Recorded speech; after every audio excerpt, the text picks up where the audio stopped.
Guys, welcome back to my channel. അപ്പോൾ ഇന്ന് ഞാൻ എന്താ ഉണ്ടാക്കാൻ പോകുന്നതെന്നറിയോ? അവിയൽ. നമ്മുടെ കേരളീയ ഭക്ഷണമായ അവിയലാണെന്ന് ഞാൻ ഉണ്ടാക്കുന്നത്. മഹേഷ് ചേട്ടന് ഭയങ്കര ഇഷ്ടമുള്ളൊരു സംഭവമാണ് അവിയൽ. അപ്പോൾ ഞാൻ വിചാരിച്ചു അതൊന്നും ഉണ്ടാക്കാമെന്ന്. അപ്പോൾ ഞാൻ അതിന് വേണ്ടിയിട്ടുള്ള പച്ചക്കറികളൊക്കെ ഇതുപോലെ നീളത്തിൽ അരിഞ്ഞ് വെച്ചിട്ടുണ്ട്. അപ്പോൾ നിങ്ങൾക്ക് ഇഷ്ടമുള്ള പച്ചക്കറികൾ ആഡ് ചെയ്യാമെന്ന്. ഞാനിവിടെ എടുത്തിരിക്കുന്നത് ഡ്രം സ്റ്റിക്ക് ഉണ്ട്, ക്യാരറ്റ് ഉണ്ട്, ഒരു വെള്ളരിക്കയുണ്ട്, പിന്നെ മത്തങ്ങയുണ്ട്, ബീൻസ്, ക്യാരറ്റ്, അങ്ങനെയുള്ള എല്ലാം ഞാൻ ഇതിനകത്ത് അരിഞ്ഞു വെച്ചിട്ടുണ്ട്. ഇത് നീളത്തിൽ വേണം അരിയാൻ, അതാണ് ഇമ്പോർട്ടൻറ്റ്. ഓക്കെ, അപ്പോൾ ഇത് ഉടയാതെ നമുക്കിനി ഇതിലേക്ക് എന്താ ചെയ്യുക, പച്ചമുളകും കുറച്ച് വെളിച്ചെണ്ണയും ഉപ്പൊക്കെ, മുളക് പൊടി, മഞ്ഞൾപ്പൊടിയൊക്കെ ഇട്ടിട്ട് നമുക്കൊന്ന് വേവിച്ചെടുക്കാം. ഇത് ഉടയാൻ പാടില്ല, ഒരു ഹാഫ് കുക്ക് ആവണം. ഞാനിതെല്ലാം കഴുകി ഞാനിപ്പോൾ ഒരു കുക്കറിൽ ഞാനത് വേവിക്കാൻ പോവാം. ഞാൻ വിസിലടുപ്പിക്കുകയല്ല ചെയ്യുന്നത്. സോ ഇതിലേക്ക് നമുക്ക് കുറച്ച് എണ്ണ ഒഴിക്കാം. And then we are gonna add നല്ല എന്താ പറയുക, കുറച്ച് ഉപ്പ് ഞാൻ ആഡ് ചെയ്ത് കൊടുക്കുന്നുണ്ട്. ഇവിടെ കല്ലുപ്പുള്ളത്, നിങ്ങൾക്ക് പൊടിയപ്പോൾ വോട്ടവർ, ഞാൻ ഉപ്പ് ആഡ് ചെയ്യുന്നു. ഇനി ഇതിലേക്ക് നമുക്ക് കുറച്ച് മഞ്ഞൾപ്പൊടി, മുളക് പൊടി ആഡ് ചെയ്യാം. ഇതിലേക്ക് ഞാൻ മഞ്ഞൾപ്പൊടി ആഡ് ചെയ്ത് കൊടുക്കുന്നുണ്ട്. പിന്നെ കുറച്ച് കാശ്മീരി ചില്ലി പൗഡറാണ് ആഡ് ചെയ്ത് കൊടുക്കുന്നത്.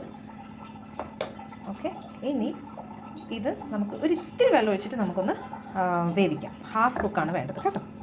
അവിയലിനുള്ള കൂട്ട് റെഡിയാക്കുകയാണ്. അതിന് ഞാൻ തേങ്ങ, ചെറിയ ഉള്ളി, ജീരകം, മഞ്ഞൾപ്പൊടി, പച്ചമുളകും എടുത്തിട്ടുണ്ട്. സോ നിങ്ങൾക്ക് കാണാം, ഒട്ടുമിക്ക കേരള ഡിഷസിലും this is the main ingredients. ഈ തേങ്ങ ഇല്ലാതെ ഒരു പരിപാടിയില്ല ഗൈസ്. അപ്പോൾ ഇത് നമ്മളൊന്ന് ചതച്ചെടുക്കണം. ഭയങ്കര പേസ്റ്റ് ആക്കാതെ ജസ്റ്റ് ഒന്ന് ക്രഷ് ആയാൽ മതി കേട്ടോ. നമ്മുടെ കഷ്ണങ്ങളൊക്കെ വെന്ത് കഴിഞ്ഞു. ഇനി ഇതിലേക്ക് നമുക്ക് ഈ ചതച്ച് വെച്ചിരിക്കുന്ന തേങ്ങ ഒന്ന് തട്ടിപ്പൊട്ടി വെച്ച് ഒന്നും കൂടെ നമുക്കൊന്ന് അടച്ചു വെച്ച് വേവിക്കാം. നമുക്ക് ഈ തേങ്ങയൊക്കെ കൂടെ നന്നായിട്ടൊന്ന് മിക്സ് ചെയ്ത് ഒന്ന് കുറച്ച് നേരം ഒന്ന് യോജിക്കുന്ന വരെ നമുക്കൊന്ന് അടച്ച് വെച്ച് ഒന്ന് ആവി കയറ്റാം. അത് കഴിയുമ്പോൾ നമുക്കിതിലേക്ക് കുറച്ച് തൈര് ആഡ് ചെയ്ത് കൊടുക്കാം കേട്ടോ. അത് നല്ല ടേസ്റ്റ്, ഓപ്ഷണലാണ്. ഇൻ കേസ് തൈര് വേണ്ടാത്തവർ നല്ല പച്ചമാങ്ങ ഉണ്ടെങ്കിൽ അത് ആഡ് ചെയ്യാം, കുറച്ച് പുളിക്ക് വേണ്ടി. സ്റ്റൗ ഓഫ് ചെയ്തിട്ട് ഒരു ലേശം തൈര് ആഡ് ചെയ്ത് കൊടുക്കാം കേട്ടോ ഗൈസ്. നിങ്ങളുടെ ഇഷ്ടം അനുസരിച്ച്. ഞാൻ പറഞ്ഞില്ലേ, ചിലർ മാങ്ങ ഇടും പുളി വരാൻ വേണ്ടിയിട്ട്. അപ്പോൾ ഇത് നമ്മളിതിലേക്ക്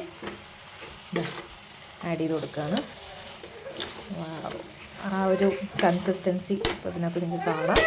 അപ്പോൾ ഇതിലേക്ക് നമ്മൾ ലേശം വെളിച്ചെണ്ണയും, നല്ല പച്ച വെളിച്ചെണ്ണയും, അതേമാതിരി കറിവേപ്പിലയും കൂടെ ആഡ് ചെയ്ത് കൊടുത്തിട്ടുണ്ട്. ഇനിതാ നമ്മുടെ സ്വാദിഷ്ടമായ aviyal is ready guys. Hope എല്ലാവരും ഇത് എൻജോയ് ചെയ്തെന്ന്. അപ്പോൾ നല്ല മണം വരുന്നുണ്ട്. അപ്പോൾ എല്ലാവരും ഇത് ട്രൈ ചെയ്ത് നോക്കണം. It is very simple dish. Okay, അപ്പോൾ വീണ്ടും അടുത്തൊരു വ്ളോഗുമായി കാണുന്നവരെ ബൈ ആൻഡ് ടേക്ക് കെയർ.